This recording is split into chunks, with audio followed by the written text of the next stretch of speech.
Hi, guys. Today we are here to talk about Real Talk with Real Food Recovery, where our leadership team gets together and we discuss our weekly wisdom with you.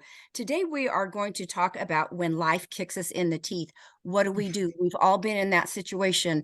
Sometimes we might even think that life is nothing but a series of kicks in the teeth. For me, I will just start out and tell you what I think. In Real Food Recovery, we have these branches of recovery. We have a foundation of making sure our food is prepared, single ingredient food, making sure we've slept, we've got movement in, spirituality. For me, when I have things that come up unexpectedly, I double down on those and make sure those core principles are in place. So I'm standing on a solid foundation to decide what is my next move. I also slow things down in my brain so that I am exercising impulse control. One of the greatest gifts to recovery is when we can control our impulses. And I know when I'm highly activated, that is not the time to decide what my next right move is. So for me, I slow things down, try and look at things from every angle, process it, make sure my food is clean, I'm well rested, talk to a trusted friend, get movement helps tremendously, and make sure that I have my spirituality in check so I can receive divine intervention as I need it. That's what I do. That's my simple overview. Jamie, how do you handle that when life gives you an unexpected curveball?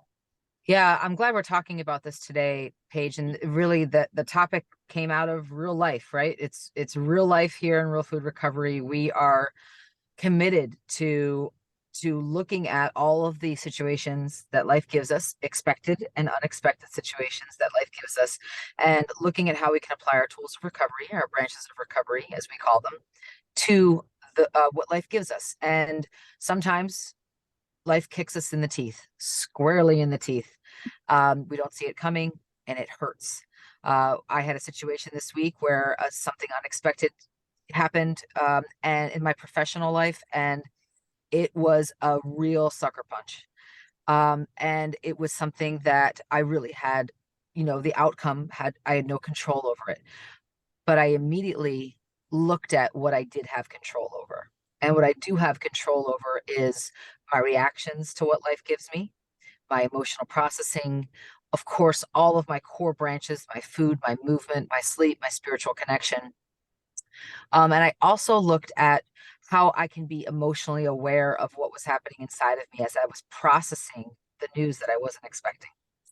And, I also think about the fact of even things that we don't expect are expectations. And my recovery teaches me that expectations are premeditated resentments. And so when I realized that I had an expectation that things might turn out differently, um, just by the fact that I wasn't expecting to hear this, I immediately thought, okay, there's something else that I have control over. I have control over how I can process my emotions on this. I have control over preparing my food.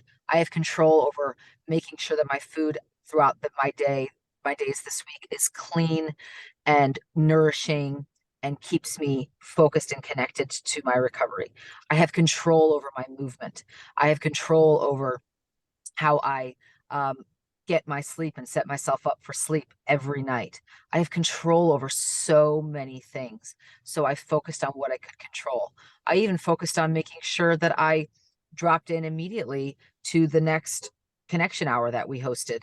And I was hosting, and I made sure that I fulfilled that commitment because I knew that it would keep me close to my recovery and in my recovery brain.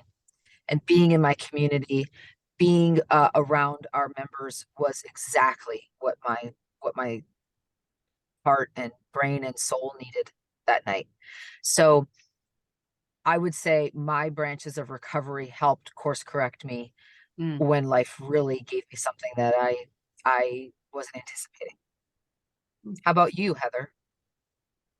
Wow. I totally agree with both of you. I'm so glad we're talking about this because it seems like unforeseen things happen more and more in life. But for me, that spiritual branch of recovery is the roots of my tree. And so the first thing I do is pause and pray because when things happen, you get that punch in the stomach from life, or just even smaller things happen, your nervous system gets dysregulated. And it is so hard to think about, being objective or logical. So I pause and pray. That helps a lot. Do some deep breathing, walk if I can, talk it out. Remember my why, because at that point, when I get myself regulated, I can remember my why. See it as an opportunity to level up, not only in my recovery, but just life in general. And then gratitude, I have this practice of recounting, what am I grateful for right now in my life?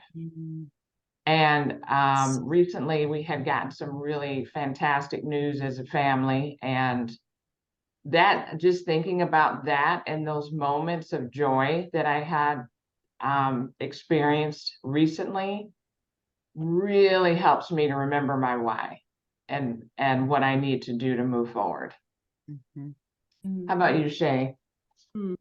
Gosh, there's so much rich wisdom that's just coming through here, and I'm like, oh, write this all down. And this is amazing. And that's what I love about this space, isn't it? And let's face it, there's real life happening for all of us right now, isn't it? I'm sure there's so many of our friends on here listening. Life is happening. It's what happens to you when you're making other plans, isn't it? And for me, we've had a lot of things kind of move and shift in the last few weeks. But for me, one of the key things is a lot of emotion will come up in these spaces, won't they? Emotion. And I kind of see emotion as energy in motion, emotion, it's in the word. And we've got to kind of process and stop. So for me, I kind of take a 5-step process, which is, let me step back. Let me just put a pin in the map. What is actually going on here right now? What is it that I'm feeling? What is it that I'm thinking? What is actually going on? Take stock of the facts and the reality. And it's actually okay to have the feels and all that kind of stuff. But then I've got to check in with myself. What is it that I need to let go of right now? Where am I feeling resistance? Where's there a story coming up? Like, what is it that's kind of like driving these emotions and feelings right now? And then I think what's really key is we get to shift. We get to say yes to ourselves. Like, what's one small empowering change that we can actually do? What can we control? Because often when life kicks us in the teeth, instantly it can feel disempowering. We can feel this kind of shock. But actually, what can I take? What step can I take? And then beginning to take empowered action. What can I do? What can I commit to? What do I need to feel or see or believe in order to succeed? Who can I draw on? And then what's really, really important for me is accountability. A community, that person, whether it's one-on-one community, whether it's a community of this, or a wider community, we've got to stay plugged in. The right system, the right support, and the right community accountability will help us in so many things. We don't want to just be floating around kind of in like landing patterns. So who can stretch me? Who can help me kind of see the wood from the trees? And then celebrate yourself. Like, actually, what do I know to be true right here, right now? And do something that really nourishes your body, your soul, and your heart afterwards. So for me, that's just a little process that I kind of intentionally work through when life kicks you in the teeth. Beautiful. And I love how you tied that into action when you started out talking about how emotions are actions, and then every single one of those steps were action steps. And I love that, because when we feel paralyzed, that invites pain. And you got out of that paralyzed place and started doing something to bring you from the pain to the freedom. And that's what we love about in Real Food Recovery, is we have all these wonderful leaders that guide us and give us direction, so that the pain we can't change the circumstances, but we can make ourselves bigger to swallow up those circumstances with love, with action, with a plan, to get us to a place of comfort again. So we hope you will join us again. We are going to start doing these weekly little segments for you. We hope you glean something from that you can put into your life. And we hope that you enjoyed it as much as we enjoyed doing it for you.